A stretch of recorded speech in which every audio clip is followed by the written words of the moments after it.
In one of history's bitter ironies, Russia claims it invaded Donbass because it wanted to shield Russian-speaking peoples, yet in occupied Crimea it punishes Ukrainians for speaking their own language or singing their own songs in the street. A supposed crusader for cultural protection mutates into cultural cleansing. This is the hypocrisy at the heart of Moscow's project and demonstrates very clearly why Moscow's claims about Russian speaking in the Donbass is complete hokum.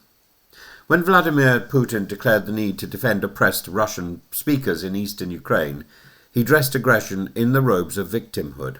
Yet in Crimea today, Russian-installed authorities moved to silence not just Ukrainian speech, but even music on the streets. Vladimir Konstantinov, the head of Crimea's puppet parliament, now calls for bans on foreign agents and songs from unfriendly nations. A street musician might face expulsion for strumming a Ukrainian folk ballad. Protection has become persecution. This is not new. From Tsarist decrees to Soviet Russification campaigns, Moscow has long blurred the line between defending Russians abroad and erasing the cultures around them. The Donbass War was never about minority rights, it was about domination. And while drones batter Sumy, Poltava and Kherson, killing civilians, destroying energy supplies, terrifying villages, the Kremlin wages a parallel war against cultural autonomy. 2 women in their 70s are injured in Izium.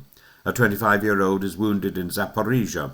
These attacks are physical echoes of the same philosophy. Destroy resilience by destroying identity. Whether it's a power plant or a poem, the logic is obliteration. And be in no doubt, these attacks on civilians are not collateral damage. Even Sergei Lavrov says that they are intentional. And Ukraine's allies, meanwhile, are wobbling. Poland, once Kyiv's loudest advocate, is sending mixed signals under its new president, Karol Nawrocki. His veto of refugee aid and legislation casts doubt on funding for Starlink, the lifeline that keeps Ukrainian troops and officials connected with when Russian missiles strike. Starlink is not just broadband, it's a battlefield oxygen. Without it, coordination falters, artillery is less precise, morale withers. If Poland, provider of nearly 30,000 terminals, retreats, the blow is immense. The Deputy Prime Minister in Poland calls it a gift for Poland's troops. The symbolism is as sharp as the practical risk. Nawrocki insists that Poland's strategic position is unchanged, that Russia remains the great enemy, yet his rhetoric about Bandera symbols and his move to lengthen citizenship requirements betray the pressure of Polish domestic politics. Historical grievances risk outweighing present necessity.